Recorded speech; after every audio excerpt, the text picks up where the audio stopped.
ಅಣ್ಣ ನೀವು ಜಿ ಬರೋದೇ ಇಲ್ಲ ಅಣ್ಣ.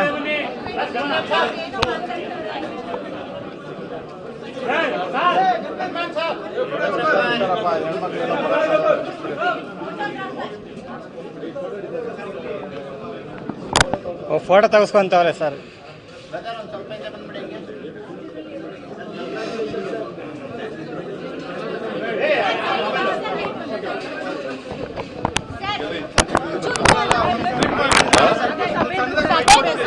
ಸಭೆ ನಡೆಸಿದ್ರಿ ಇವತ್ತು. ರಾಜ್ಯಸಭಾ ಸದಸ್ಯರ ಬಗ್ಗೆ ಆಗಿದ್ರು, ಲೋಕಸಭಾ ಸದಸ್ಯರ ಬಗ್ಗೆ ಆಗಿದ್ರು. ಸಭೆಯಲ್ಲಿ ಚರ್ಚೆ ಆಯ್ತು ಅಂತ. ಸಭೆಯಲ್ಲಿ ನೋಡಪ್ಪ, ದಿಶಾ ಅಂತ ಹೇಳಿ ನನ್ನ ಅಧ್ಯಕ್ಷತೆಯಲ್ಲಿ ಒಂದು ಕಮಿಟಿ ಇದೆ. ಅದು ಹಿಂದೆ ಕೇಂದ್ರ ಪುರಸ್ಕೃತ ಯೋಜನೆಗಳನ್ನ ರಿವ್ಯೂ ಮಾಡಲಿಕ್ಕೆ ಒಂದು ಸಮಿತಿ ಇದೆ. ಆ ಸಮಿತಿ ಅಧ್ಯಕ್ಷ ನಾನು. ಒಟ್ಟು ಈ ಕೇಂದ್ರ ಪುರಸ್ಕೃತ ಯೋಜನೆಗಳು ಸುಮಾರು 67 ಯೋಜನೆಗಳಿದ್ದಾವೆ. ಅವುಗಳನ್ನೆಲ್ಲ ರಿವ್ಯೂ ಮಾಡಿದ್ದೀವಿ. ಒಟ್ಟಾರೆಯಾಗಿ ರಾಜ್ಯ ಸರ್ಕಾರ ಖರ್ಚು ಮಾಡತಕ್ಕಂಥದ್ದು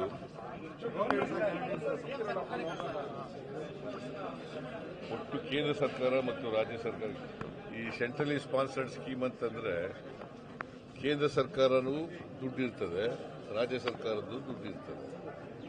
ಒಂದೊಂದು ಯೋಜನೆಗಳ ಮೇಲೆ ಡಿಪೆಂಡ್ ಆಗಿರ್ತದೆ. ಒಂದೊಂದು ಯೋಜನೆಗಳು 50-50 ಇರ್ತವೆ, ಒಂದೊಂದು ಯೋಜನೆಗಳು 60-40 ಇರ್ತವೆ, ಒಂದೊಂದು ಯೋಜನೆಗಳು 70-30 ಇರ್ತವೆ, ಒಂದೊಂದು ಯೋಜನೆಗಳಲ್ಲಿ ರಾಜ್ಯ ಸರ್ಕಾರ ಜಾಸ್ತಿ ಇರ್ತದೆ. ಈಗ ಫಾರ್ ಎಕ್ಸಾಂಪಲ್ ಒಟ್ಟು ಕರ್ನಾಟಕದಲ್ಲಿ ಸೆಂಟ್ರಲಿ ಸ್ಪಾನ್ಸರ್ಡ್ ಸ್ಕೀಮ್ಗಳಿಗೆ ಒಟ್ಟು ಖರ್ಚು ಮಾಡತಕ್ಕಂಥದ್ದು 46,859 ಕೋಟಿ. 46,859 ಕೋಟಿ. ಕೇಂದ್ರ ಸರ್ಕಾರ ಖರ್ಚು ಮಾಡತಕ್ಕಂಥದ್ದು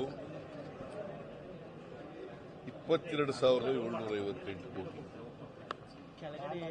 ಕೇಂದ್ರ ಸರ್ಕಾರದಿಂದ ಬರ್ತಕ್ಕಂಥದ್ದು 22,758 ಕೋಟಿ. ರಾಜ್ಯ ಸರ್ಕಾರದಿಂದ ಬರ್ತಕ್ಕಂಥದ್ದು ಅದರಲ್ಲಿ 22,758 ಕೋಟಿ ರೂಪಾಯಿನಲ್ಲಿ 24-25ರಲ್ಲಿ 18,562 ಕೋಟಿ ರೂಪಾಯಿ ಮಾತ್ರ ಬಂದಿದೆ. ಇನ್ನೂ 4,000 ಚಿಲ್ಲರೆ ಕೋಟಿ ಬರಲಿಲ್ಲ. ಕೊಡ್ಲಿಲ್ಲಯ್ಯ, 4,000 ಚಿಲ್ಲರೆ ಕೋಟಿ ಬರಲಿಲ್ಲ. ಈ 46,000 ಕೋಟಿನಲ್ಲಿ ಕೇಂದ್ರ ಸರ್ಕಾರದಿಂದ ಬರ್ತಕ್ಕಂಥದ್ದು 22,000 ಕೋಟಿ. ಅಂದ್ರೆ ಇನ್ನು 24,000 ಕೋಟಿ ರಾಜ್ಯ ಸರ್ಕಾರ ಖರ್ಚು ಮಾಡೋದು. 24,000 ಕೋಟಿ ರಾಜ್ಯ ಸರ್ಕಾರ, 22,000 ಚಿಲ್ಲರೆ ಕೋಟಿ ಕೇಂದ್ರ ಸರ್ಕಾರ. ಅಂದ್ರೆ ಸೆಂಟ್ರಲಿ ಸ್ಪಾನ್ಸರ್ಡ್ ಸ್ಕೀಮ್ಗಳಲ್ಲಿ ರಾಜ್ಯ ಸರ್ಕಾರನೇ ಜಾಸ್ತಿ ಖರ್ಚು ಮಾಡ್ತದೆ. ಖರ್ಚಾಗಿರ್ತಕ್ಕಂಥದ್ದು ಒಟ್ಟು ಖರ್ಚಾಗಿರ್ತಕ್ಕಂಥದ್ದು 83%. ನಾನು ಅದಕ್ಕೆ ಅಧಿಕಾರಿಗಳಿಗೆ ಹೇಳಿದ್ದೀನಿ, ಮುಂದಿನ ಈ ವರ್ಷದಿಂದ ಅಂದ್ರೆ 25-26ರಿಂದ ಈ ವರ್ಷದಿಂದ 100% ಖರ್ಚು ಮಾಡಬೇಕು ಅಂತ ಹೇಳಿದ್ದೀನಿ. 83%. ಆ ಕಾರಣ ಏನು ಹೇಳ್ತಾರೆ ಅಂತಂದ್ರೆ, ನಮಗೆ ಕೇಂದ್ರ ಸರ್ಕಾರದಿಂದ ಕೊನೆಯಲ್ಲಿ ಬಂತು ದುಡ್ಡು, ಫೆಬ್ರವರಿಲಿ ಬಂತು, ಮಾರ್ಚ್ನಲ್ಲಿ ಬಂತು, ಹಾಗಾಗಿ ನಾವು ಖರ್ಚು ಮಾಡೋಕ್ಕಾಗಿಲ್ಲ. ಮಾರ್ಚ್ನಲ್ಲಿ ಬಂದದ್ದು ಲ್ಯಾಬ್ಸ್ ಏನಾಗಲ್ಲ. ಆ ದುಡ್ಡು ಬಂದ ದುಡ್ಡನ್ನ ಈ ವರ್ಷ ಓಪನಿಂಗ್ ಬ್ಯಾಲೆನ್ಸ್ನಲ್ಲಿ ಇಟ್ಕೊಂಡು ಖರ್ಚು ಮಾಡ್ತೀವಿ. ಸೊ ಅದು ಬೇರೆ. ಬಟ್ 83% ಬಹಳ ಕಡಿಮೆ.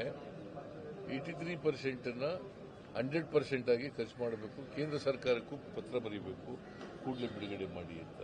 ಮತ್ತು ಇಲ್ಲಿರ್ತಂಥ ಮೆಂಬರ್ಗಳಿಗೂ ಕೂಡ ಹೇಳಿದ್ದೀನಿ. ಆ ಮೆಂಬರ್ಗಳು ಕೂಡ ಕೇಂದ್ರ ಸರ್ಕಾರಕ್ಕೆ ಒತ್ತಡ ಆಗ್ತಕ್ಕಂಥ ಕೆಲಸವನ್ನು ಮಾಡಬೇಕು. ಎಂಪಿಗಳಿಗೆ ನಾನು ಎಲ್ರಿಗೂ ಪತ್ರ ಬರೆದಿದ್ದೀನಿ, ಎಲ್ಲ ಎಂಪಿಗಳಿಗೆ, ಬಿಜೆಪಿಯವರಿಗೆ, ಕಾಂಗ್ರೆಸ್ನವರಿಗೆ, JDSನವರಿಗೆಲ್ಲರಿಗೂ ಪತ್ರ ಬರೆದಿದ್ದೀನಿ. ಮೀಟಿಂಗು ಕೂಡ ಮಾಡಿದ್ದೀನಿ. ನಾನು ಕೇಂದ್ರ ಸರ್ಕಾರದ ಪ್ರಧಾನಮಂತ್ರಿಗಳನ್ನು ಭೇಟಿ ಮಾಡಿದ್ದೀನಿ, ಅಮಿತ್ ಶಾನೂ ಭೇಟಿ ಮಾಡಿದ್ದೀನಿ, ಮತ್ತೆ ಫೈನಾನ್ಸ್ ಮಿನಿಸ್ಟರ್ ನಿರ್ಮಲಾ ಸೀತಾರಾಮನ್ ಅವ್ರನ್ನೂ ಭೇಟಿ ಮಾಡಿ ಪತ್ರಗಳನ್ನು ಕೊಟ್ಟಿದ್ದೀನಿ. ಬರೆದಿರ್ತಕ್ಕಂಥ ಪತ್ರಗಳನ್ನು ಕೂಡ ಕೊಟ್ಟಿದ್ದೀನಿ. ಕೇಂದ್ರ ಸರ್ಕಾರ ಇನ್ನು ದೇಶದ ರಾಜಕಾರಣ ಮಾಡ್ತಾ ಇದೆ. ದೇಶದ ರಾಜಕಾರಣ ಮಾಡ್ತಾ ಇದೆ ಅನ್ಸುತ್ತಾ? ದೇಶದ ರಾಜಕಾರಣ ಮಾಡ್ತಾ ಇದೆ ಅನ್ಸುತ್ತಾ? ನೋಡಿ, ನಾನು ಈಗ ರಾಜಕೀಯ ಮಾತಾಡಕ್ ಹೋಗಲ್ಲ. ಕೊಡದೇ ಇರತಕ್ಕಂಥದ್ದು ತಪ್ಪು. ಅವಾಗ ಅವರು ಕೊಡಲೇಬೇಕು. ಕೇಂದ್ರ ಸರ್ಕಾರ ಎಷ್ಟು ಒಪ್ಕೊಂಡಿರ್ತದೆ ಅಷ್ಟು ಕೊಡಬೇಕು. ಅದು ಕೊಡದೆ ಹೋದ್ರೆ ನಾವು ಮೇಲಿನ ಮೇಲೆ ಹೇಳ್ತಕ್ಕಂಥದ್ದನ್ನು ಮಾಡ್ತೀವಿ. ಗೊತ್ತಾಯ್ತಾ? ಸೊ ನೀನೇನಪ್ಪ, ದಿಶಾ ಕಮಿಟಿಲಿರುವಂತ ಮೆಂಬರ್ಗಳು ಅವ್ರು ಯಾರು ಸಹ ಮೋದಿ ಅವರು ಇರ್ಬೋದು, ಕೇಂದ್ರ ಸಚಿವರ ವಿರುದ್ಧವಾಗಿ ಮಾತನಾಡೋಷ್ಟು ಶಕ್ತಿ ಇರುವಂತ ಮೆಂಬರ್ಗಳು ಯಾರಿಲ್ಲ. ಅಂತವ್ರನ್ನ ನೀವು ಅಪಾಯಿಂಟ್ಮೆಂಟ್ ಮಾಡಿದ್ರಲ್ಲ ಸರ್ ದಿಶಾ ಕಮಿಟಿ? ನಾನಲ್ಲ, ಅವರೇ ಮೆಹರ್ ಸಿಂಗ್ ಅವರು